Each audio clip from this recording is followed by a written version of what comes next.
Thank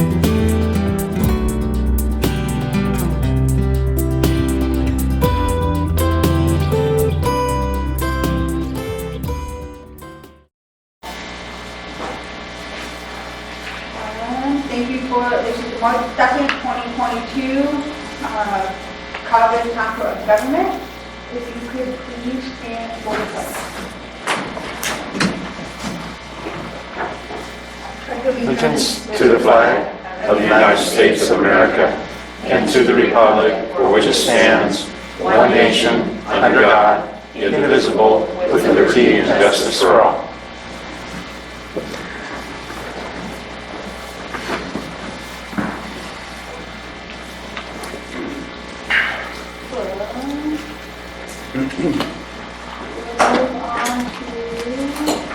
Item number 1, which is further report regarding action taken in closed session held on February 16th, 2022. Public employee appointment, pursuant government code, section 549, 541, executive director. At the February 16th, 2022 board meeting, during closed session, the board met to discuss the appointment of a new executive director. During this discussion, the chair appointed an ad hoc committee of members J. Footnote, Alan Bozo, and members committee to oversee the search process for the director. Is there any public comment? Any comment from the board? I just like this one? This is the one we use in the corner of that's one in the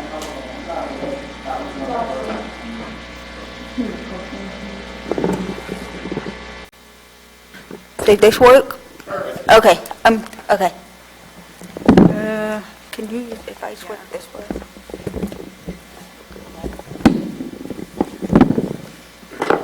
There we go. Okay, sorry about that. Next, public comment on item number 1. Not seeing any. Is there any from board members? Nope. Anything online? No? Okay. Next is item, I am going to combine item number 2 and 3. At this time, we will not be adjourning into closed session. Therefore, these items will not be needed.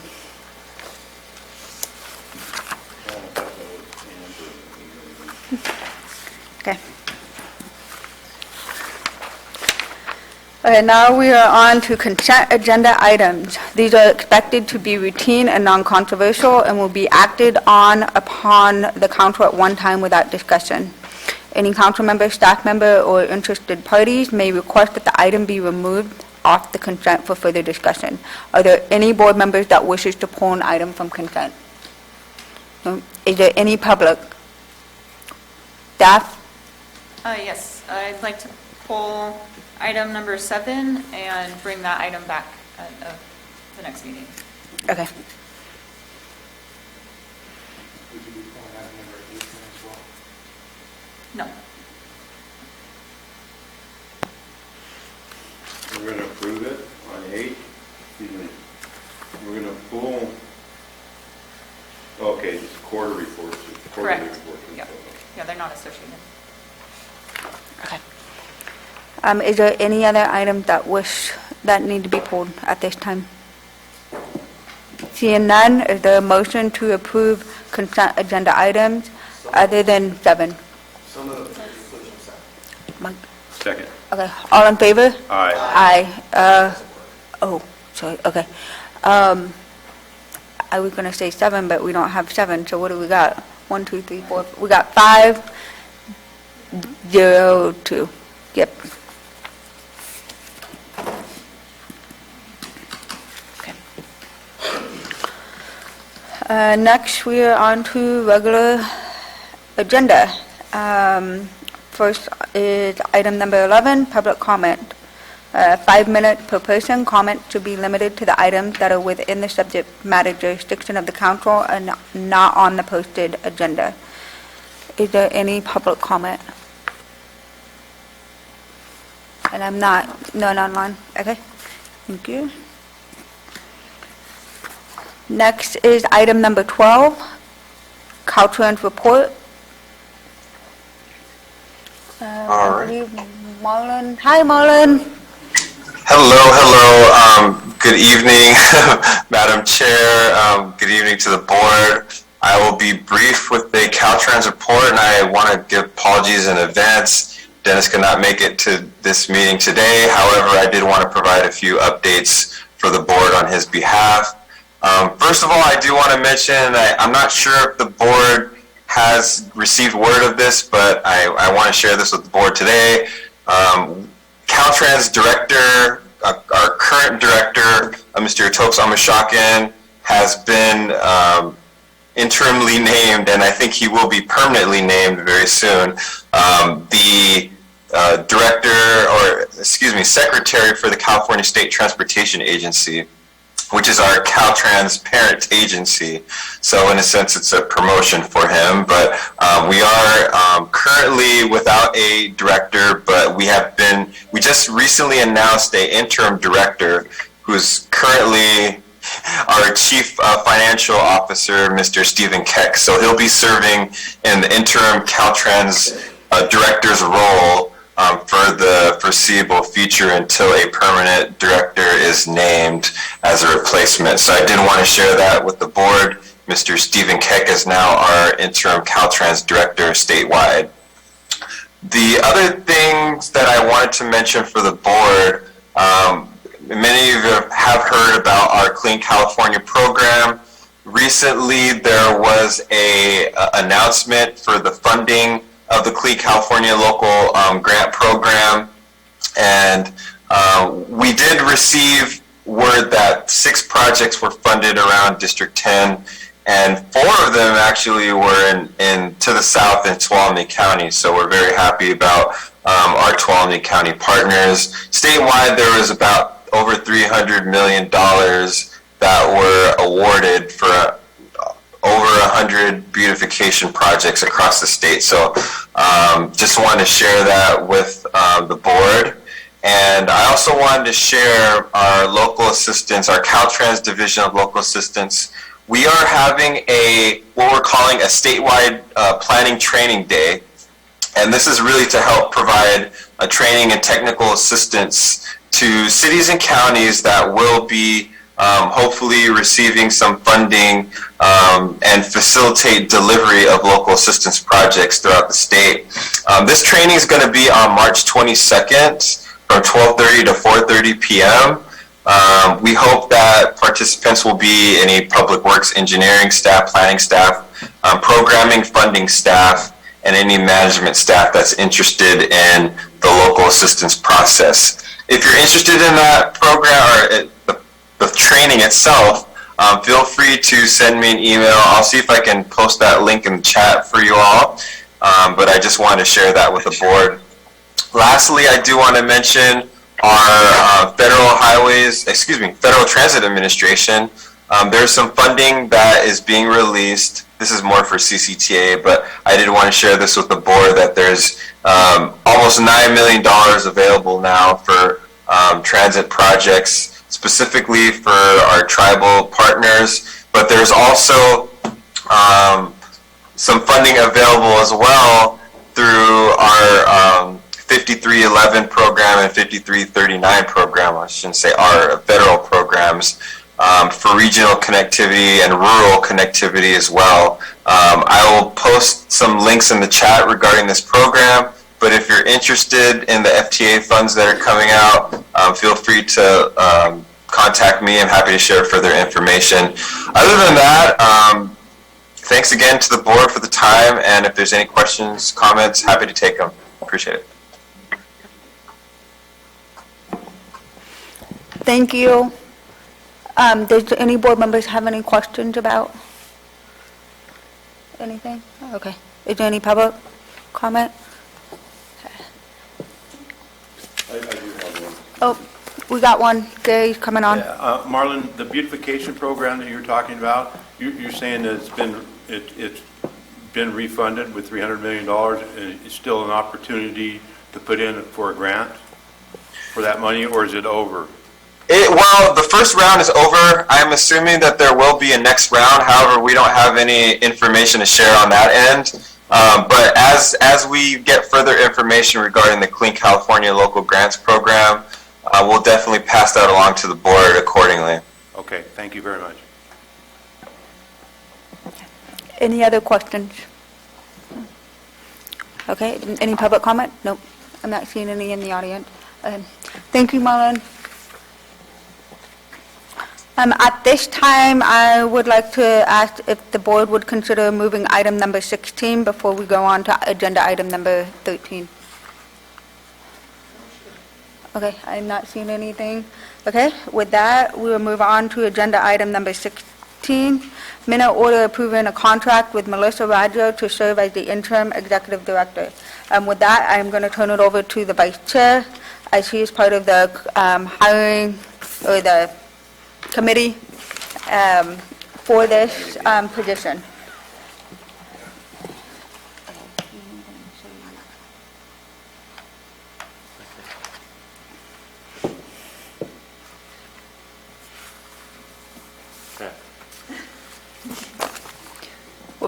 We're putting you on the spot. You were all right here. Can you use your mic? This mic isn't working. Both of those aren't working? Okay.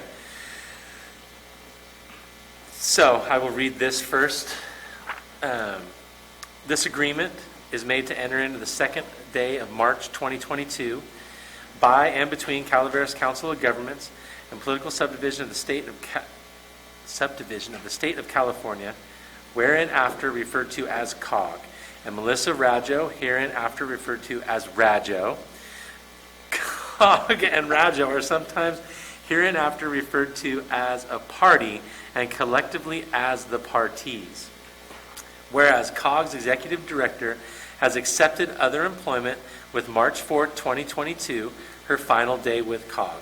And whereas COG, therefore in need of an interim director, to serve on a temporary basis, who possesses the specialized skills and experience necessary to perform and discharge the functions and duties of the persons of the interim director. And whereas COG, through the governing board, has determined that Raggio possesses the required skills and exercises and expertise and desirous of employee Raggio to act and to perform as the duties of the interim director on a part-time basis until permanent executive director is hired. And now, therefore, COG and Raggio agree to the following. Section 1, position, duties, and hours. The parties agree that the position of interim director and indeed be in temporary nature, pending appointment of a permanent executive director. COG hereby agrees to employ and Raggio accept employment as interim director and to perform other legal, permissible, and proper duties and functions of COG throughout its governing board from time to time assigns. C, Raggio acknowledges that all times and for all purposes she is considered an at-will temporary employee of COG, and nothing in the agreement is intended to or does confer upon Raggio any rights or properties, interest in concluded employment, or any other duties, right to have hearing before or after decisions to terminate her employment, except as expressly provided in Section 6 of this agreement. D, Raggio shall perform her duties to the best of her ability in accordance with the highest professional and ethical standards of the professional. She shall comply with all general rules and regulations established by COG. E, Raggio must be available to COG at office by phone or by mail as needed up to 16 hours per week, but shall not work more than 16 hours for COG in any given week. A timesheet logging the hours actually worked shall be submitted to COG. Payment shall be made following the receipt of such a timesheet. Where else am I? And that is it. I don't see the salary on here, but this. I didn't read the whole thing, but I was just going to read the proclamation. Oh, well, you didn't stop me then, did you? You just let me keep on rolling. I didn't know what she handed you, so Why did it salary? I thought that had the salary on it. Sorry. Okay, so let's move Section 3, you got it. to Section 3, salary. COG agrees to pay Rajo at the rate of $70 per hour. Rajo shall be compensated for the hours actually worked, submitted, and approved pursuant to Section 1.e above. Salary shall be payable in installments at the same time and in the same manner as other management employees of COG. C, salary shall remain subject acceptable withholding requirements for conformance with state and federal law, consistent with Section 1E, and Rajo shall not work more than 16 hours per week, and thus is not entitled to any overtime compensation. I think that covers all of it, unless you want me to keep going, Gary. No, Alvin, I think you've covered everything that needs to be covered. I thought you had to pay for the salary. I'm sorry. I'm really sorry. Thank you all and good night. I didn't know what you handed you, so I would have kept reading if you guys don't know. Just kept on the truck. Okay, thank you, Alvin.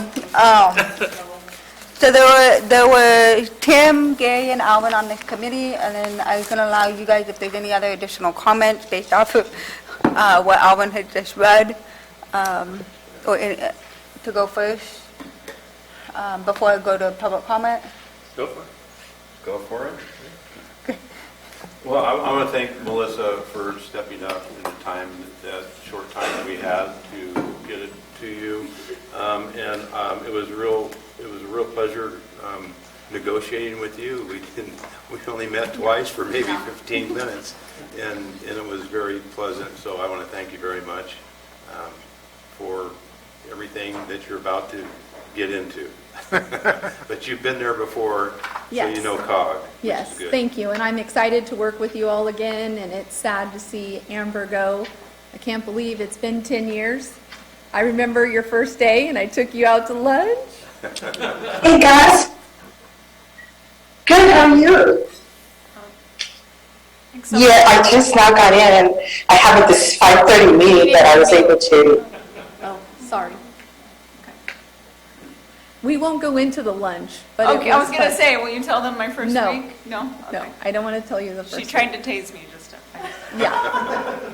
You know, it was an initiation process, and she survived, and look at it, made her so strong, she stayed here for 10 years. That's called hazing. Yes, yes. No, thank you guys. I don't wanna I look know forward to working with all of you again. Thank you. Thank you, Melissa. Thank you. Thank you, Melissa. John, Well, I guess we need to have public comment. I was going to let the board finish and then go to public comment. Your light was on, John. Oh, okay, since I'm lit up here. I too was very happy to hear that you were reached out to and accepted the opportunity to serve as our interim. Having been on the board for almost 10 years myself, it's enjoyable to see an experienced staff person come back who obviously cares about the county and cares about the organization too. So absolutely, we're glad to have you back, Melissa. Thank you.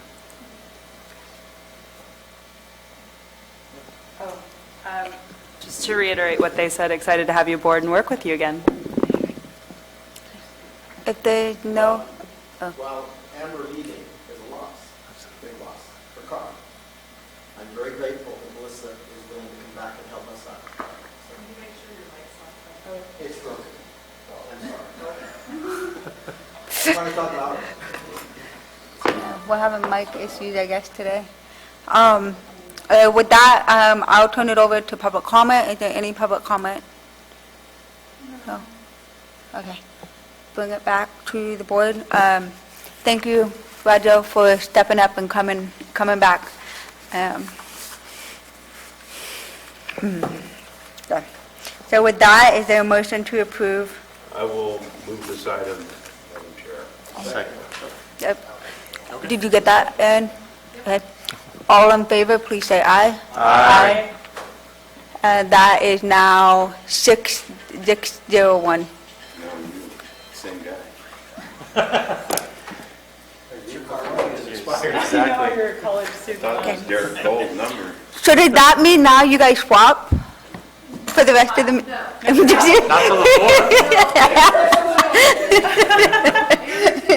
She has all of her audits on here. She would love to.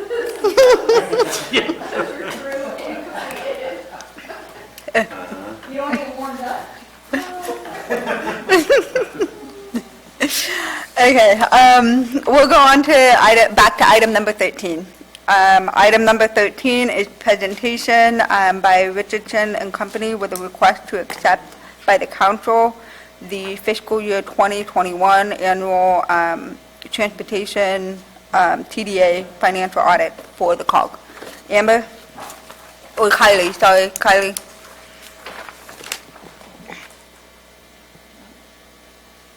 So from Richardson and Company, we have Brian Nash, and he'll be doing the presentation for COG and CTA audits. There he is. Good evening. Can everybody hear me? Yes. Yes. So before I get started, I just wanted to say really enjoyed working with Amber.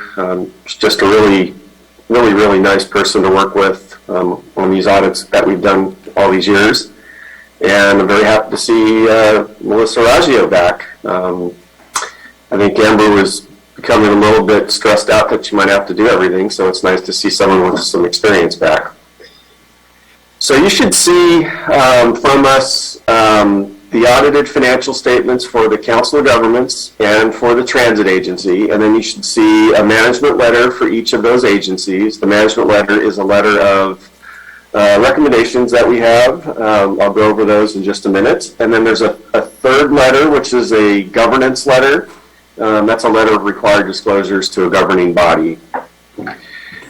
I'm going to start with, so I had an agenda that I sent. I'm not sure if you have it or not. It's not important if you don't, but I'm going to start with the Council of Governments, and then I'll go on to the Transit Agency when I'm done with the Council of Governments. In the opinion, you'll see that we have what's called a clean opinion. There's no modifications of our opinion for the Council of Governments, but we do mention a new accounting standard that we implemented. GASB, Governmental Accounting Standards Board, Statement Number 84 on fiduciary activities was implemented during the year.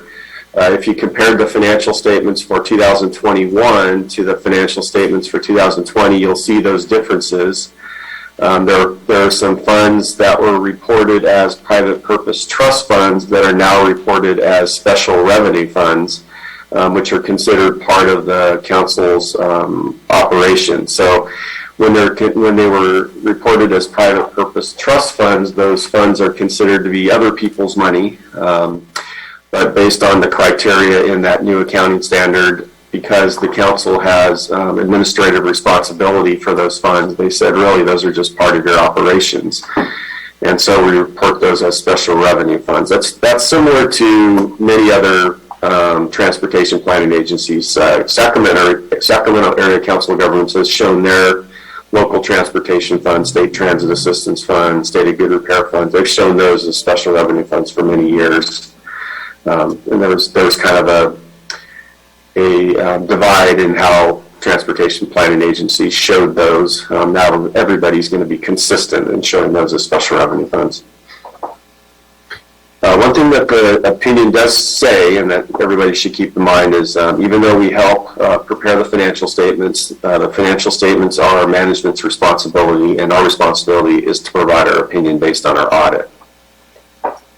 Next, I'd like to go on to the management letter. The management letter doesn't show any what's called deficiencies under audit standards. These are just considered the other comments that are not considered to be that significant. We have one recommendation, just kind of a paperwork recommendation on the claims. The claims, we'd like to see a little bit more detail in those claims, documenting the section numbers under which the claims were approved and the purpose.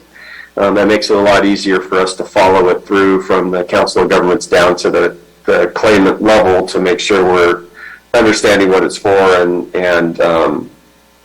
can audit those a little easier. So it's just kind of a paperwork issue. The other recommendation we had is just to take a look at the fair value percentage of the county pool cash and investments. That they're supposed to be reported at fair value.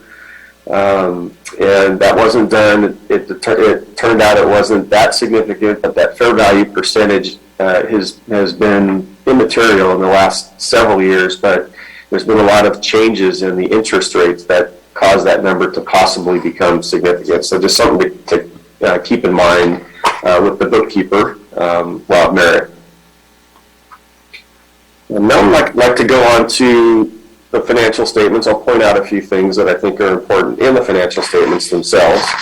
One thing you'd notice if you compare the current year financial statements to the prior year is there's no what's called management's discussion and analysis. I basically call it an executive summary.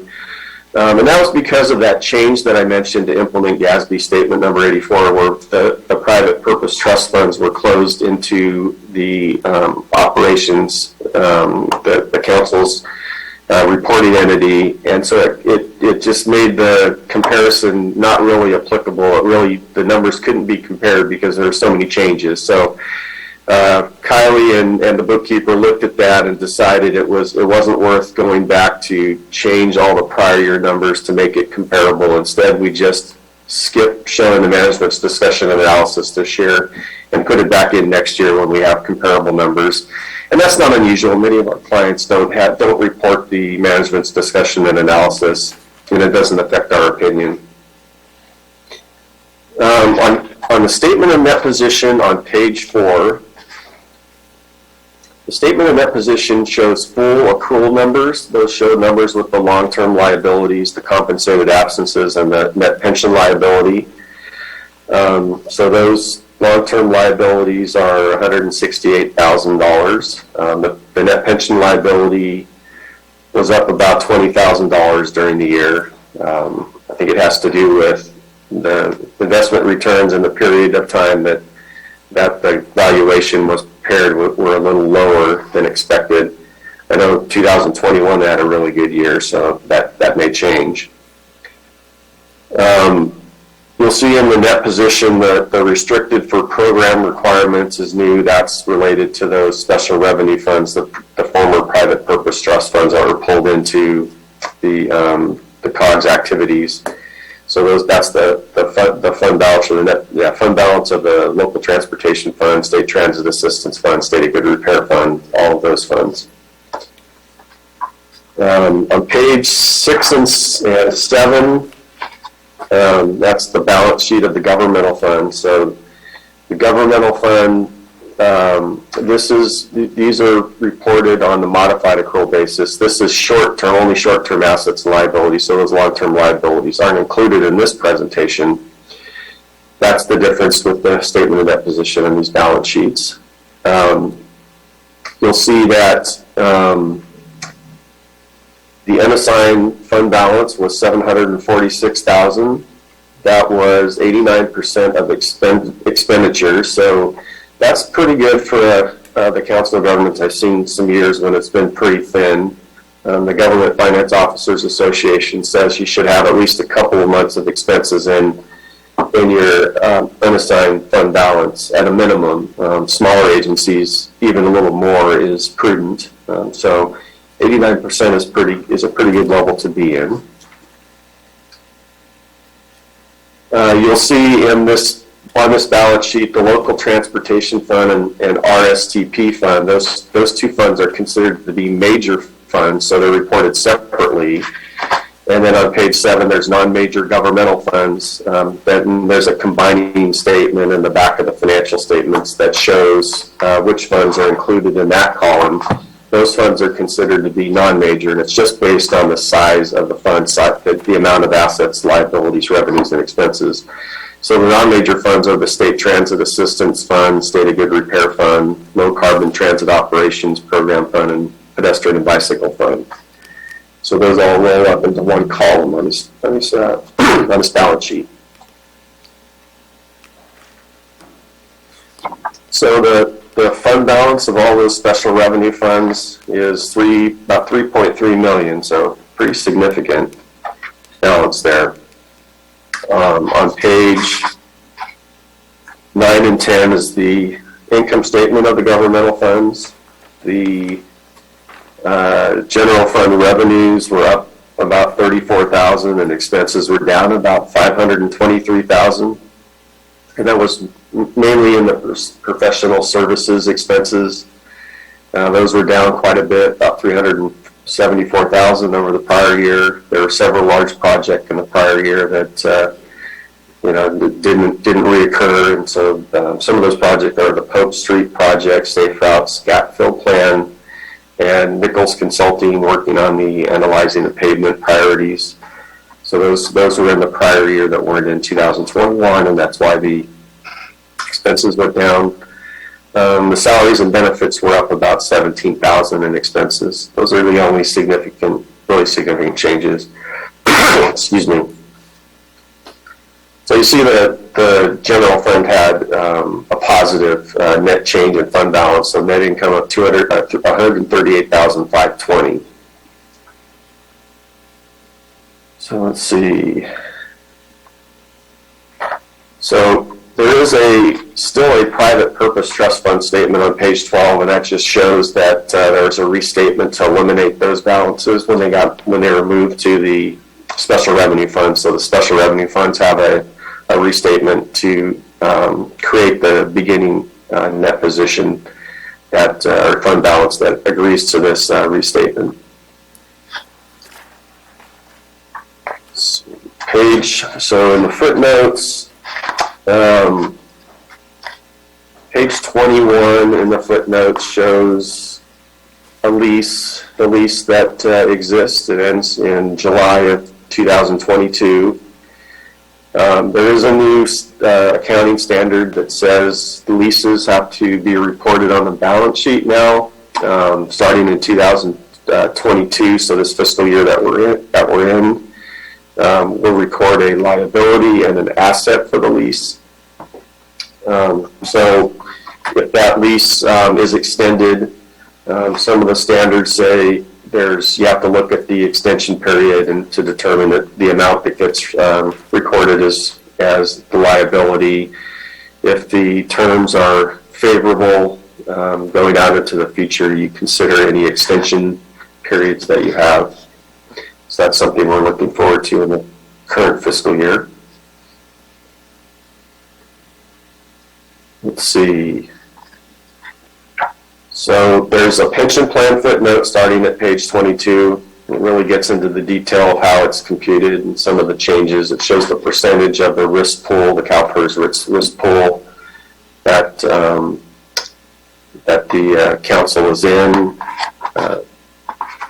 There's a lot of information I'm not going to go over in detail. Starting on page 25, continuing on to 26 and 27, it shows you some of the state grants and the activity we're required to. Some of these grants have a requirement for us to look at the expenses, the revenues and expenses, and report on those. And so we have a footnote for those. The only one with unexpended funds, there is some PTM ISCA money. The Cal OES was fully spent. The LC top is in a separate fund, so that there's some LC top money still available. On page 27, there's a footnote describing the restatement to implement GASB statement number 84 that I mentioned. On page 28, there's a budget report for the general fund. It shows that the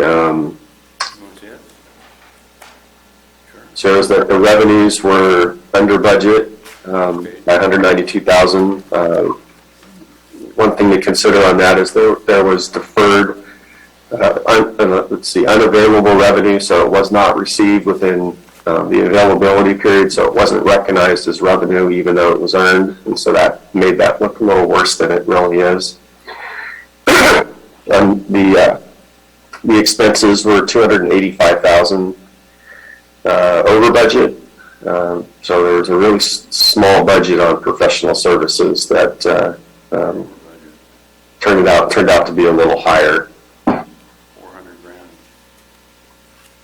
Yeah, so you'll see at the bottom, there's the budget with the carryover revenue.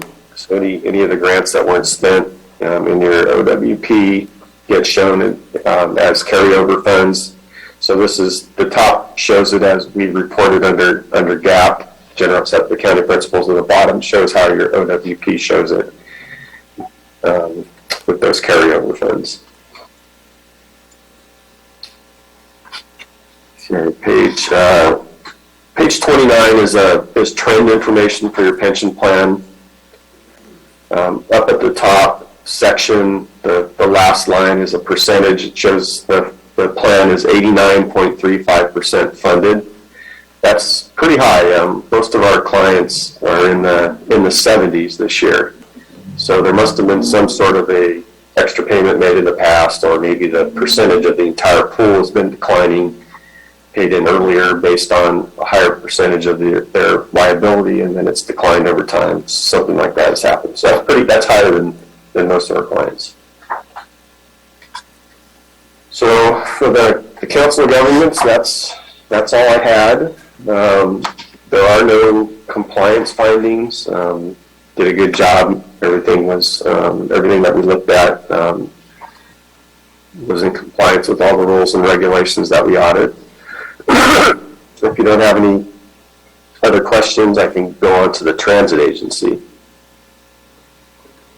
Yes. I'd be happy. We have a question by a board member, John. Sure. More just a comment. On some of your initial page presentations, such as the statement of revenues on page 9, and then it had a follow-up on page 10, it wasn't condensed so that everything was on one page, so you don't have any left side descriptives of what the funds are unless you actually took this apart and put the pages together. But later in the presentation, you did use a smaller font and everything was on one page. In the future, it'd be nice to see everything just on one page so you can just go straight across. Yeah, we could do that. The names are a little longer on this page if you look at the descriptions. It makes it difficult to make this one fit on one page, but we could do that and make it a little smaller. I'll make a note to make it on one page. So it's set up to be or carry the headers across to the second page. What's that? Or carry the descriptives to the second page. Yeah, okay. We can do that. Either way. Thank you. Okay. Anything else? Is there any other question by board member? Any staff comment before we move on to the next? No? Okay, you can continue, Brian. Okay, so I'll move on to the transit agency. Same comment applies. We help prepare the financial statements. Management is responsible for the financial statements, and our responsibility is to provide our opinion based on our audit. As far as the management letter goes, we have a recommendation. These also, we don't have any deficiencies. These are just other comments, kind of paperwork comments, and there's one there that I'll talk about. But the first one is just about the Sta Efficiency Standard. There's a requirement in the TDA book that to claim STA for operations, you have to show that your expenses aren't increasing more than the consumer price index, and it can be done for 1 year of the past 3 years.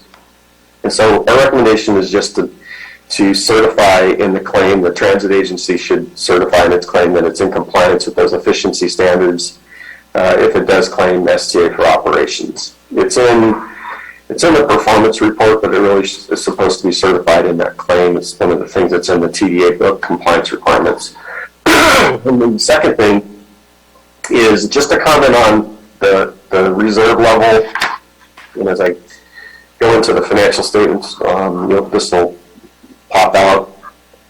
There's a cash flow reserve fund, and this is the number that's in the general ledger account. There's $912,618. That's 84% of operating expenses less depreciation. There's the reserve resolution said it was going to be 6 months, so that's a little higher, and that's because there was some CARES Act money that was available. But I just thought I'd comment on this and We'll just have a little discussion about it. The 2 years of FTA Section 5311 revenues that it was trying to protect against a shortfall from would have been around 6 months, so this was a little bit higher than what it could have been. So it's just something that should be considered when going forward into the next fiscal year. Excuse me, tickle in my throat tonight. And it probably should be reduced a little bit. Then I just wanted to kind of talk about, have this conversation with Kylie and Amber.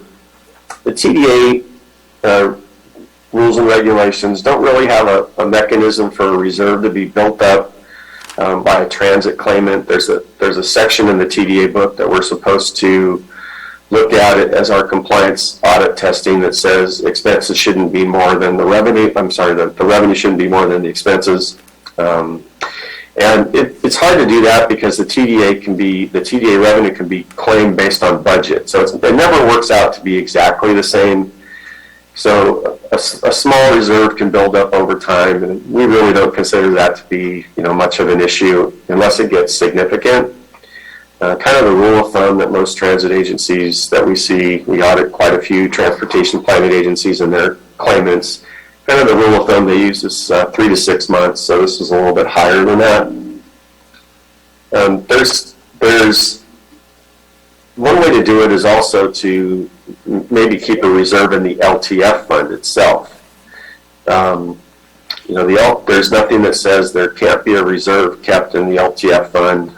Transit is the first priority under the TDA book. So if there's an issue on the FTA being slow on approving their grants, you could hold back some money in the LTF fund and just not allocate it until you get that revenue in.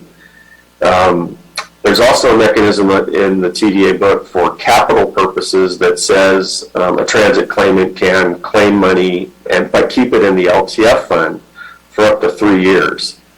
So the TDA book really doesn't have a provision that allows revenue to be claimed in advance of expenses, but it does have those ways to do it. So I just thought I'd bring this up and let everybody think about it and just take a look at this issue and think about it, what approach should be used going forward. Whether you just want to keep the reserve in the transit agency, but keep it at a more reasonable level, or have a reserve in the LTF fund for operations and or for capital purposes. So that's just kind of a discussion item, something for COG management to think about and then maybe bring back a recommendation going forward. So I'm not considering that to be a finding. All of our transit agencies this year had claimed more revenues than expenses because the CARES Act money appeared after everybody approved their claims. So it's definitely not something that's unusual this year. It's very common. So going on to the financial statements, you'll see down there in the bottom of the statement of net position, the restricted for transit operations is $1.3 million. So the amount that I specified as the reserve was part of that number. There's also an amount restricted for capital purchases. There was a claim made for we have a bus purchase that just didn't occur, and so it's still there. That's also not unusual, so it's not something that I commented on. It's just the timing of those purchases can slide out. So the transit agency had the net position is $2.16 million, but some of that is capital assets. So it's about $1.4 million that's spendable in the LTF fund. So that's quite a bit. The expenses, the operating expenses, if you subtract depreciation, is a little over $1 million. So I've never seen the transit fund have that much resources in it. It's always been begging for money, so kind of a good position to be in, I guess. So let's see. So I did want to mention the eligibility calculation. So there's the calculation that I mentioned we have to audit. We look at the expenses and then the revenue that was claimed, and it showed that the overclaim was $456,000, and that was due to the CARES Act. Page 4 is the income statement of the transit agency.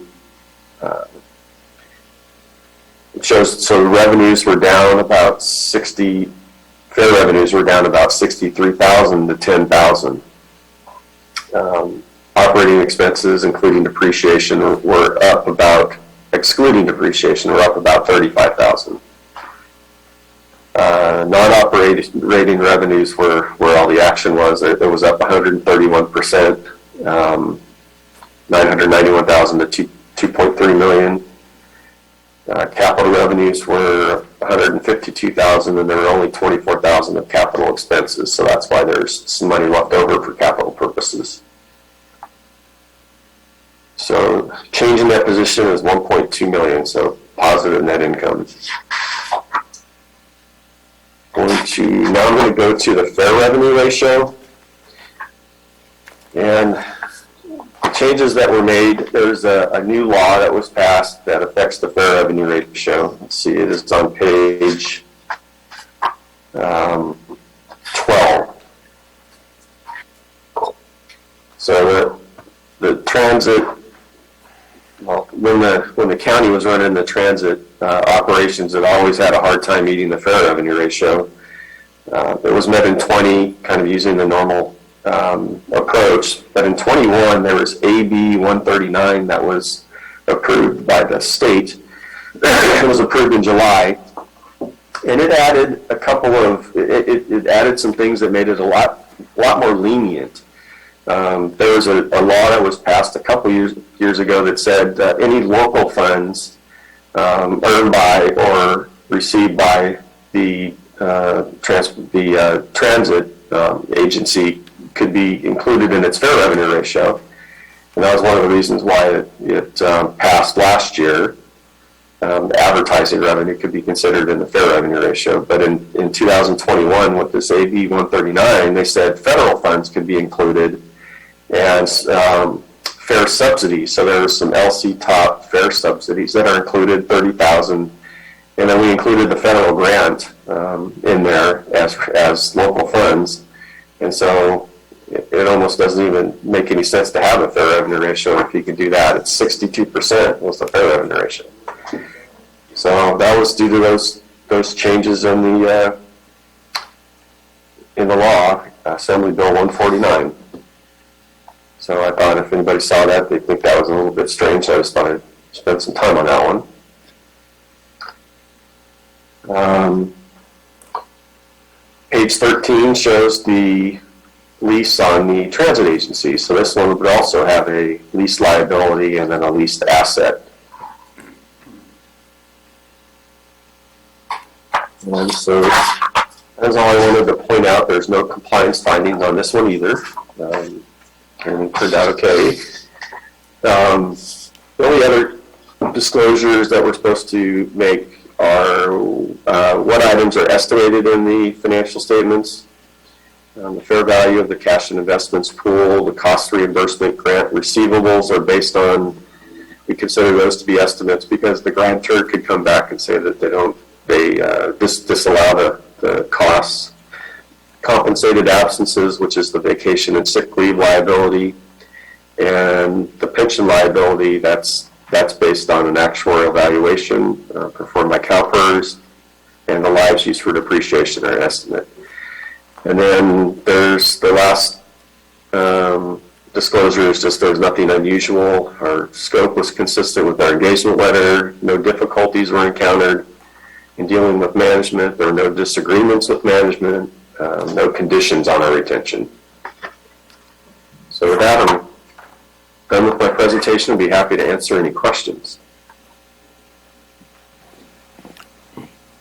Any board member have questions?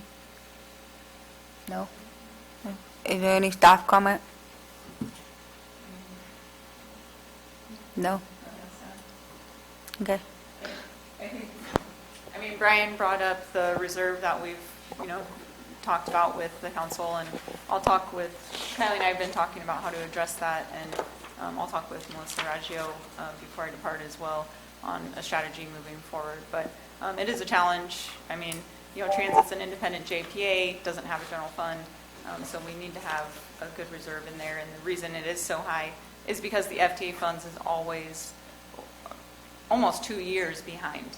So we need the cash flow reserve for normal operations, plus, in addition to that, the 2 years of FTA funds that are continually being behind. So I think we can try to come up with some recommendations for the board to consider that maybe align better with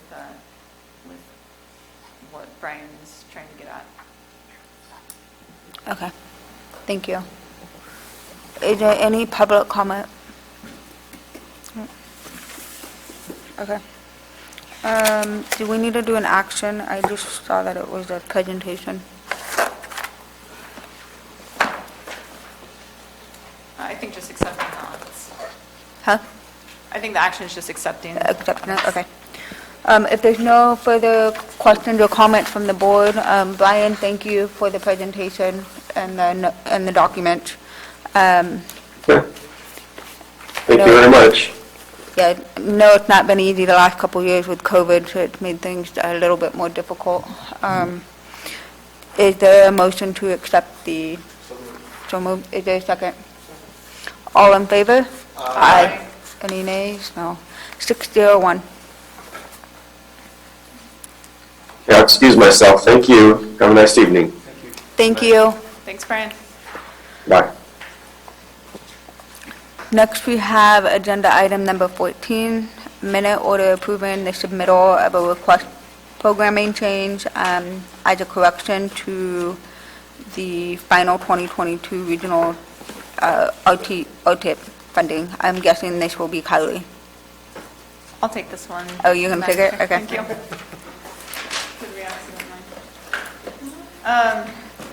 As the board remembers, you approved the final 2022 RTIP at the December meeting.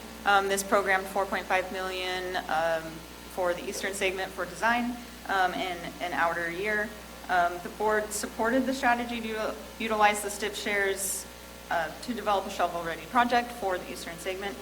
This included not only our 2.2 of available new capacity, but 2.2 million of future capacity. So we're borrowing from ourselves in the future.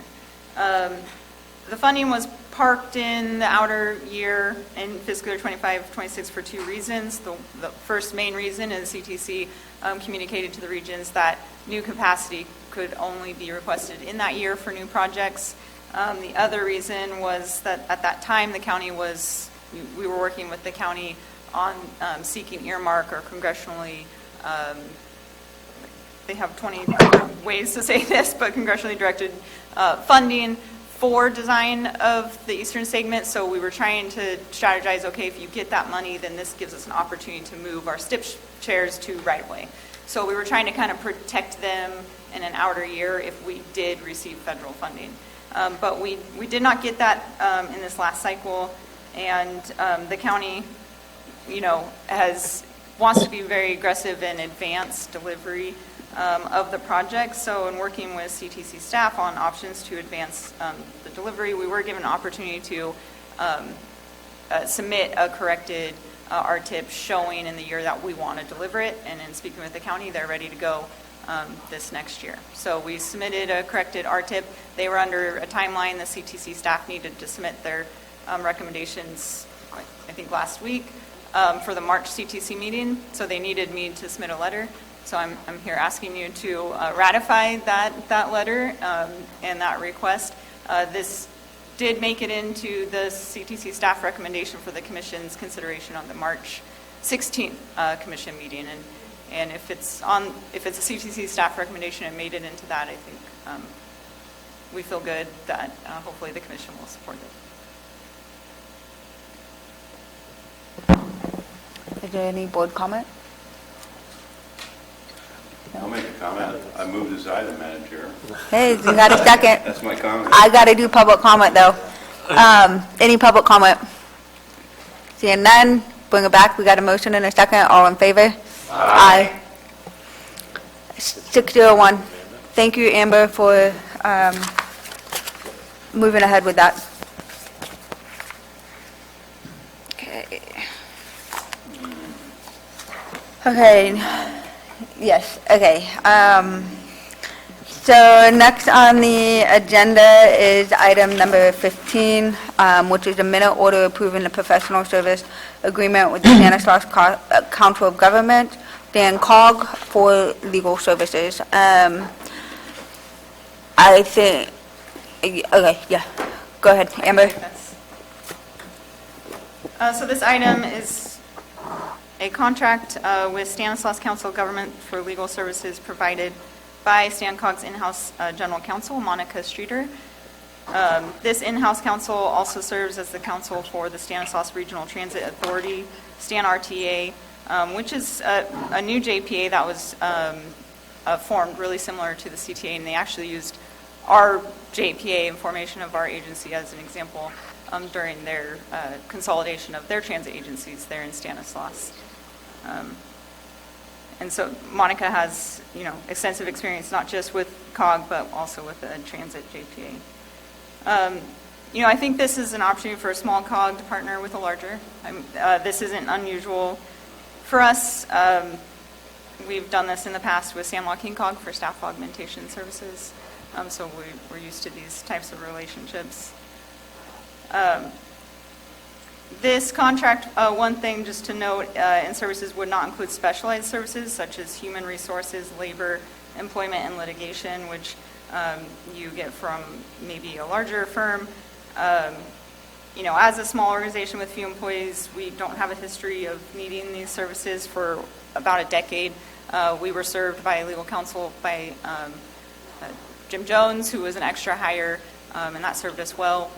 We did not require any outside of him that I'm aware of, other than if there were specialized services needed at that time.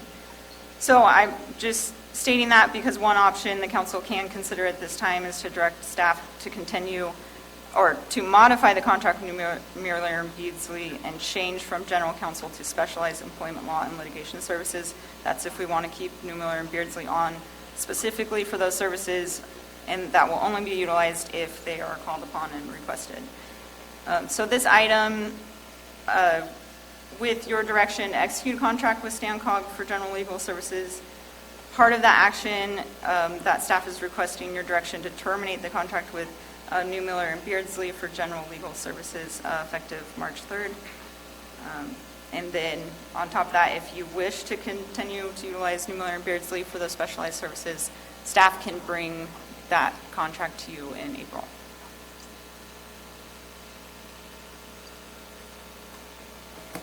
Alvin, did you have your hand up? Oh, okay. Scratch my nose. Oh, okay.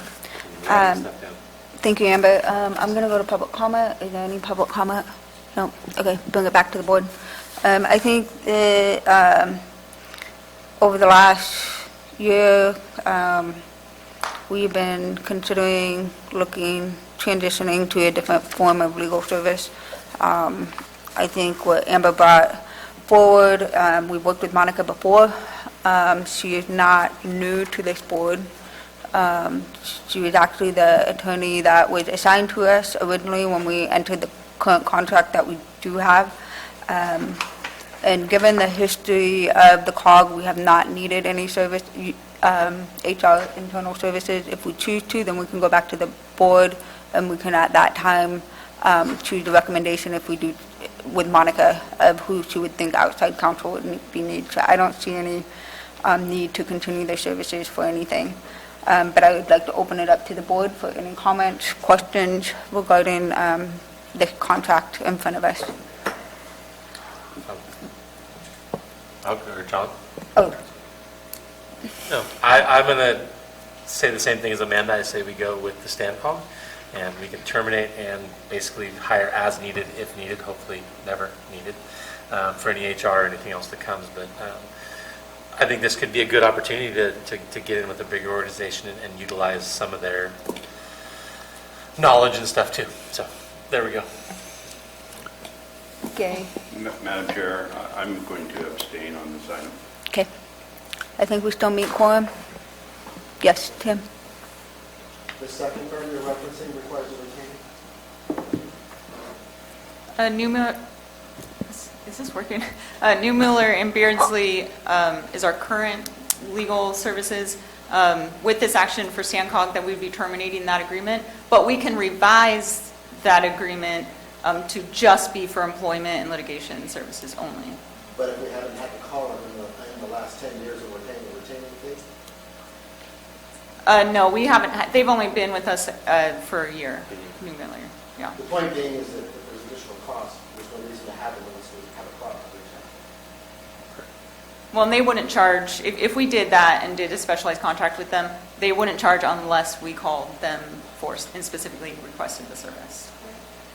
But I was stating that for 10 years or nearly 10 years, we had one legal counsel, it was an extra higher position.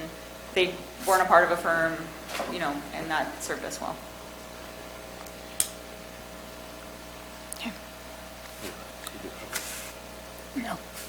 No, I already did that in the beginning. Okay, did that answer your question? You good? Okay. So I'd like to entertain a motion to approve this contract. So moved. You got a first, is there a second? You got a second? All those in favor? Aye. With one abstain. So that is a 5-1-1. Right? Got it. Okay. And Amanda, as part of that action, I need you to state terminating a Newmiller and Beardsley contract effective March 3rd. Correct. Yes. Thank you. Okay.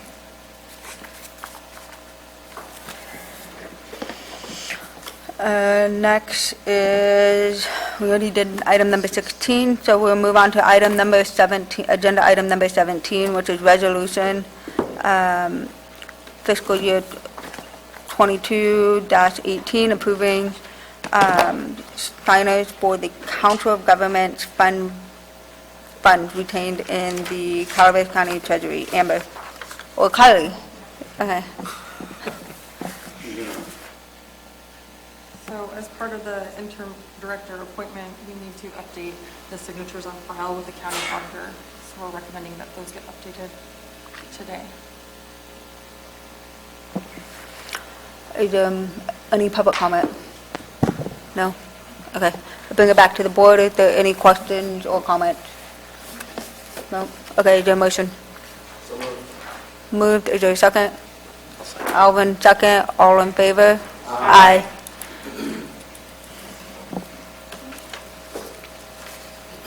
And next is agenda item 18. Minute order approving the executive director recruitment flyer and salary range. Amber or Kylie? To initiate recruitment for the executive director, we put together and developed an attached flyer. All of the text in there is from the approved job description that was adopted back in October of 2020. We do want direction that you would approve the salary range that is listed. It's 5% above and 5% below the current base rate. But also acknowledging that, the board can negotiate with individuals going forward when you actually go to hire someone. If there's any comments of how it's in there, or if you need anything adjusted. Do any board members have any comments on the flyer or salary range? Seeing none, is there any public comment? Oh, okay, move it back to approve item number 18 as is. I'll approve the recruitment flyer as is. Is there a second? Second. Councilmember Moncada, second. All in favor? Aye.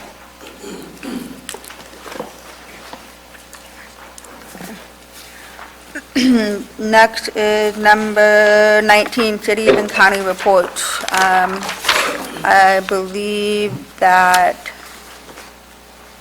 Mr. Passenger had another commitment tonight. Is there any, oh, I see Kelly. Do you have anything? I'm sorry, I didn't notice. Good evening. Good evening. I don't really have anything to report tonight. I just want to thank everyone for coming to the groundbreaking this morning. Robert wanted me to send his thank yous, and I wanted to say thank you to Amber for always working so well with our department and really supporting us. It's been a pleasure working with you, Amber. So if anyone has any questions, I'll do my best to answer, but I know we're supposed to go over the CIP, so if there's anything specific I can answer, I'd be happy to do that. Thank you. Is there any board question? No? Okay. City report. I don't have anything. I left it. I was in a rush, and I don't see anybody on, or Amber got. And I'll take responsibility for that, actually. I usually coordinate with the city staff, and I failed to do so, so we probably don't have anybody online for that. It's okay, and I normally can do it too, but I thought about it, and Murphy's Grade Road project is still ongoing. It's met all sorts of fun things. So that's the major thing right now, and I hope to get that wrapped up pretty soon. It would be amazing. Okay. That's the city report for the moment. Okay. If there's no public comment or question from the board, I'll move on to, there's no comment online, right? Okay. Next is agenda item number 20, which is council reports, verbal reports, and I will start to my left with Board Member Ruiz. Tim? I have nothing to report. Vice Chair? Nothing to report. Thank you. I do have something to report, and it was this morning, as it was mentioned by Kelly, and we attended, and most of the board members here, I think everybody except for Alvin was there, at the groundbreaking ceremony today for a State Route 4 and Wagon Trail project. It was well attended by a lot of people, and it was a very good presentation by everybody. Amanda spoke. Jennifer spoke on your behalf, or she's vice mayor, so. We threw a lot of dirt. We had a lot of fun, dug big holes and do some dirt. It was a good time. And it's underway now. It's officially started in construction, and I look forward to seeing it done in a couple of years. John? As one of the participants of this morning's meeting, I can share Gary's observations. It was a milestone event to actually see this western phase undergoing its completion this year, it looks like, and it's really nice to see that happening. That's all I have to say. Thank you. Okay. Yeah, I'd like to thank Caltrans and everyone else that came out this morning. It was a really, and the consultants, it was a really great event. So thank you all for participating and being part of that. Next. Jump back in for 1 second. Yeah. I'd like to thank these two sitting on either side of us, and Amber too, for this eastern segment that is coming up.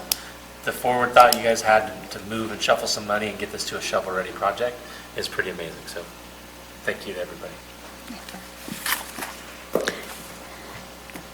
Next, we'll move on to staff report. This is your last chance, Amber. This is it. Now, forever. Big talk today at lunch. Well, do you, any staff?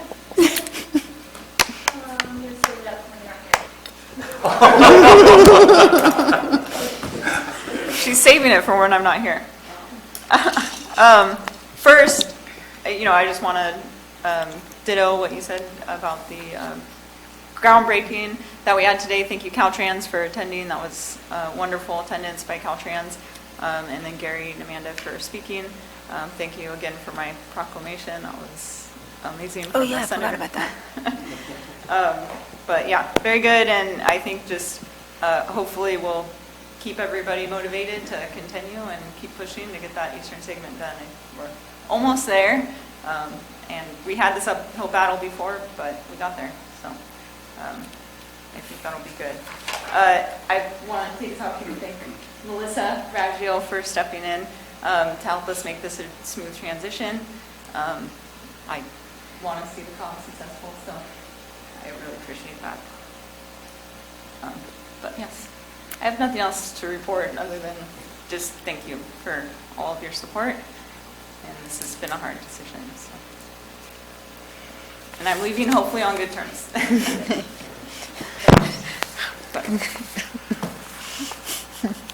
Thank you. Okay, we'll move on. You got Aaron, Kylie, nothing? Okay. We'll move on to item number 22, which is a proclamation recognizing Amber. And I am going to turn it over to Gary. I've been asked to read this. Aaron, I made a lot of changes on it. It's okay? All right.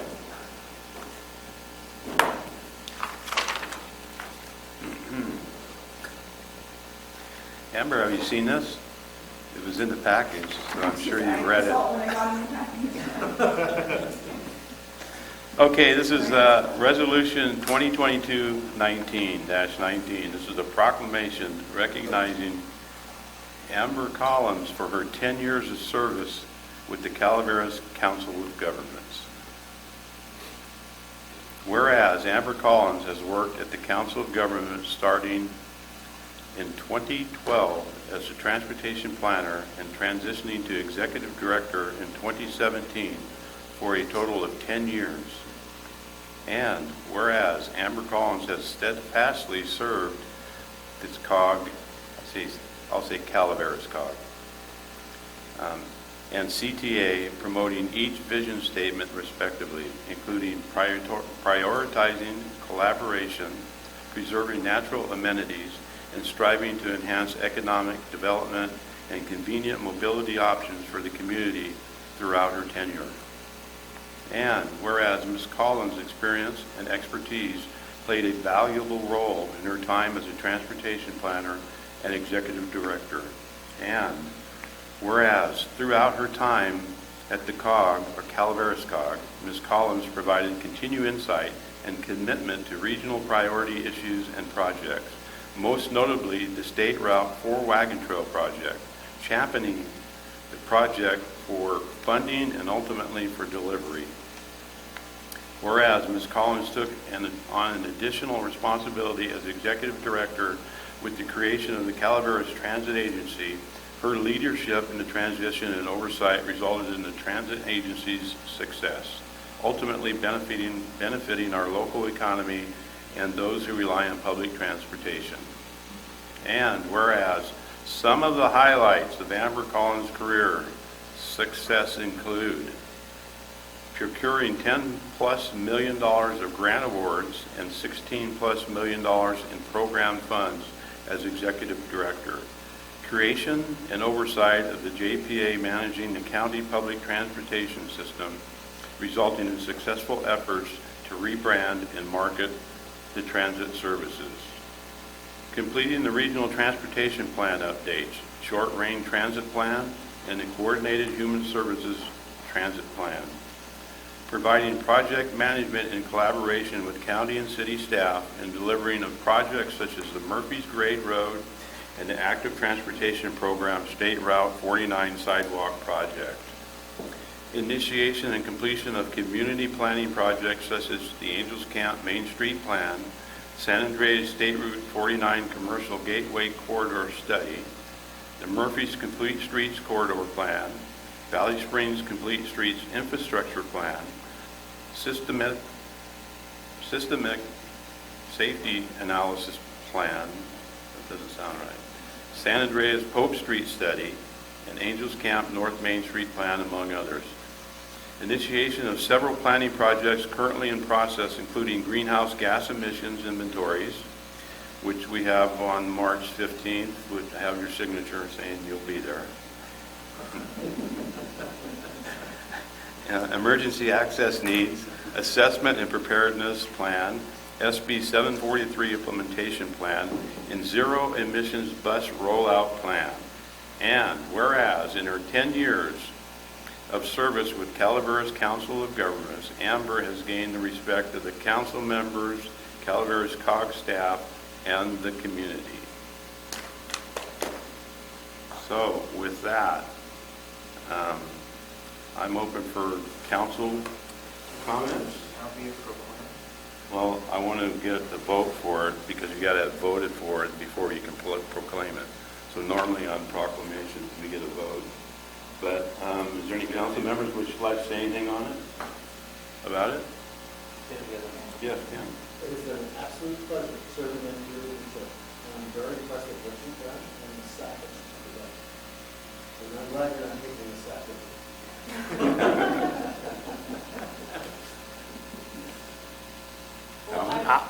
Go ahead. I was just going to say, I agree with that, and I also just want to thank you for your transparency and your communication. It's greatly appreciated, and as a new member in all of this, I really appreciate it. And wish you all.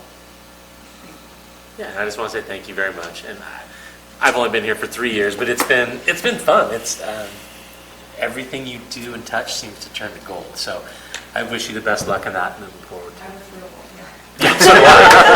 Well, you did. You pulled $10 million of grants out of it. I mean, so no, I just wish you the best, and I'm very excited for you. So thank you. Wow. Before you leave, will you touch this?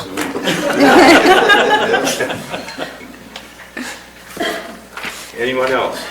John? Yeah, I too, having served on the board for your time and tenure here, have enjoyed working with you and seeing all the efforts you've made to steer both the COG and the transit agency in a very positive and productive manner for our county. So I'm like I said, I was sad to hear you leaving. I was happy that we've had you here for the last 10 years, and we wish you the best. Well, in addition to the proclamation, we as board members also have this for Amber as well.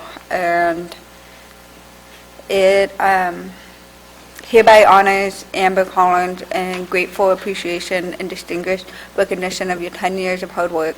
We would like to thank you for your pursuit of excellent commitment and selfless dedication to success. So.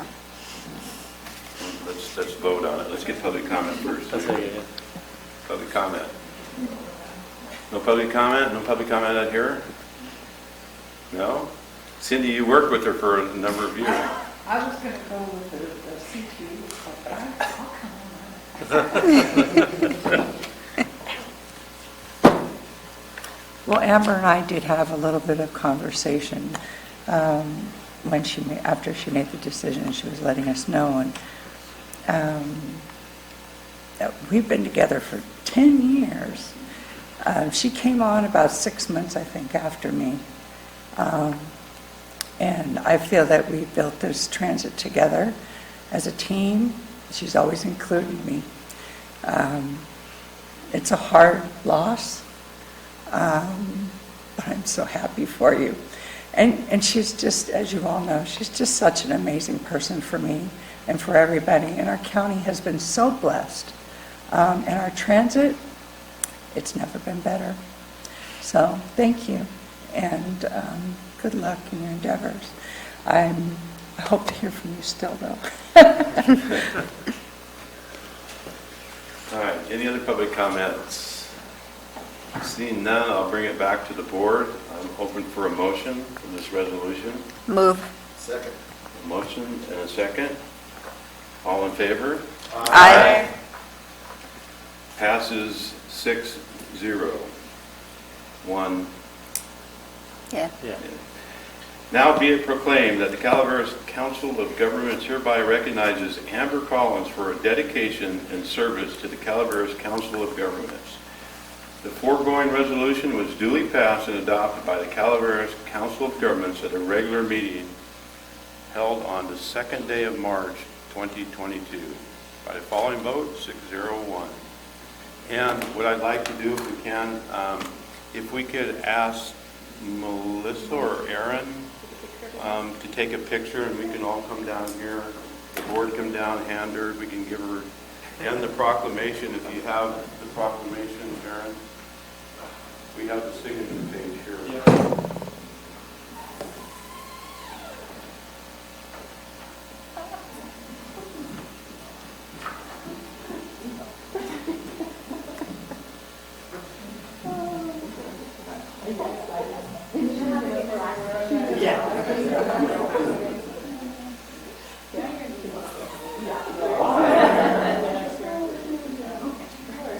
Okay, a little bit closer.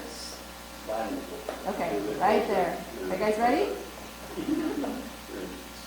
Okay, wait. Gary looked away. Okay, there you go. Smile, everyone. Look at fun. There we go. She let it go. I thought she had it.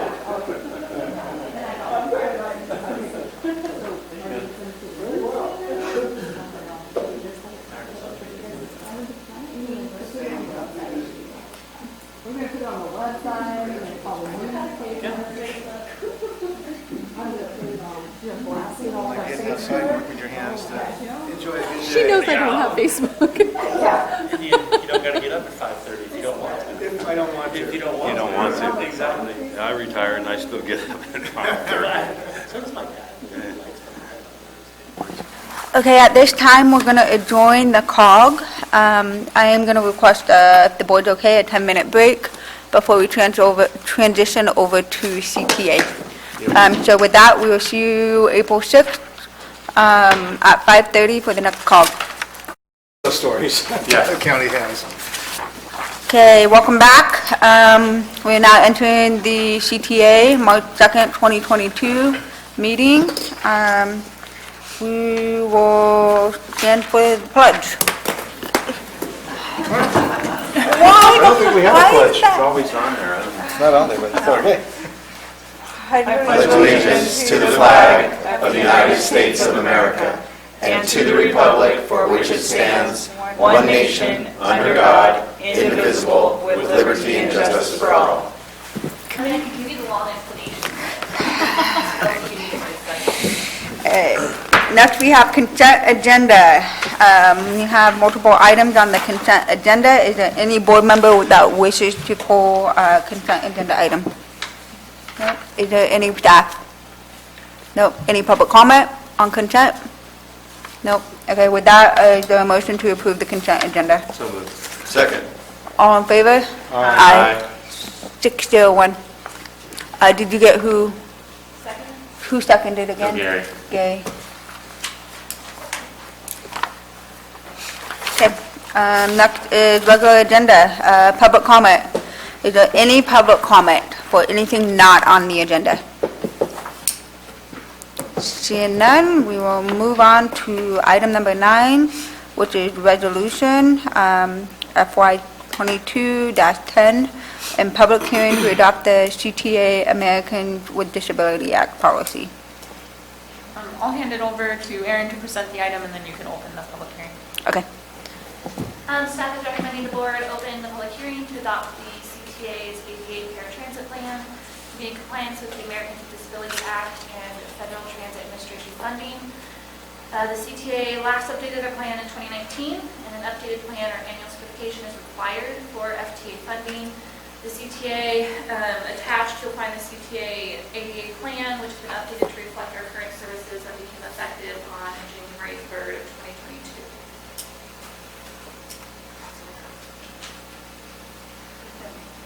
Okay, with that, I'm going to open a public hearing. Is there any public comment on this? Okay. Seeing none, any board comments, questions before I close the public hearing? None? Okay, public hearing closed. Is there a motion to approve resolution FY 2210 regarding the ADA policy? So moved, Madam Chair. Second. Second by Tim. All in favor? Aye. 601. Okay. Next, we have item number 10, which is the transit CIP quarterly report. Thank you. We have two PTMSC items still remaining. The first for facility improvements. We ordered the generator and actually finally got installed, and that project is finally completed. So we just submitted that payment the other day, so this project will hopefully come off the books and be completed. And then the 4 new buses, we're still waiting on the 2 buses we ordered last year. Still significant delays. Yeah. Still waiting. Actually, the sheriff is waiting on 4 trucks he ordered last year too, so it's we're in line everywhere. Behind probably a lot of people. Yeah. And it's unfortunate because these are all-wheel drive, which could be very useful in the country. So hopefully we get it before next winter. Let's shoot for that. Yeah, read it. Yeah. Thank you, Amber. Is there any question by board members? No? Okay. Any public comment? Seeing none? Okay. This isn't an action item, just information, so we'll move on to item number 11. Paratransit services. Report. Hi. You're up. I am, oops, interrupted. I don't have a whole lot to report this month, but a couple exciting things. I pulled the passenger counts for January for a dial-a-ride and for a fixed route, and it looks like we are up 10.5% in ridership from January, so February is looking pretty good, and that's for a fixed route, and then 11.7% for our dial-a-ride. So we're pretty excited about those numbers. People are starting to get back on the buses, they're making plans and giving us a call, so I'm happy about that. We did have a couple cancellations due to snow and ice. Mostly it's always up country. Just a couple days were impacted. And Columbia College, I guess they had a fire over the weekend, and so unfortunately they closed down, and then I think the snow happened or the ice happened, and so we had a few days where we didn't provide service for them. The dean is very good about calling us, and that makes it nice. They give us a quick call and we can make adjustments.